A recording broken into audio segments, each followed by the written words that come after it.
നാട്ടിലെ ന്യൂനപക്ഷങ്ങളുടെ അവകാശ പോരാട്ടങ്ങൾക്കായി നേതൃത്വം നൽകുന്ന ന്യൂനപക്ഷ ക്ഷേമ വകുപ്പ് മന്ത്രി പാനൂരിന്റെ ജനനായകൻ ബി അബ്ദുറഹ്മാന്റെ നേതൃത്വത്തിൽ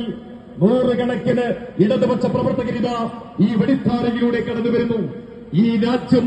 സംഘപരിവാറിന് മുന്നിൽ അടിയറവയ്ക്കില്ല എന്നും ഈ രാജ്യം ഒരു ഹിന്ദു രാഷ്ട്രമാക്കാൻ അനുവദിക്കില്ല എന്ന പ്രഖ്യാപനവുമായി ദേശീയ പൌരത്വ ഭേദഗതി നിയമം നടപ്പിലാക്കി കേരളത്തിന്റെ മണ്ണിൽ രാജ്യത്തിന്റെ തെരുവോരങ്ങളിൽ മതന്യൂനപക്ഷങ്ങളെ വേട്ടയാടുന്ന സംഘപരിവാറിന്റെ കുതന്ത്രങ്ങൾ കേരളത്തിന്റെ മണ്ണിൽ എന്ത് വില കൊടുത്തും ചെറുത്തുവൽപ്പിക്കുമെന്ന പ്രഖ്യാപനവുമായി ഇടതുപക്ഷ ജനാധിപത്യങ്ങളുടെ നേതൃത്വത്തിലുള്ള ഈ വെടിത്താരകളുടെ ആയിരങ്ങൾ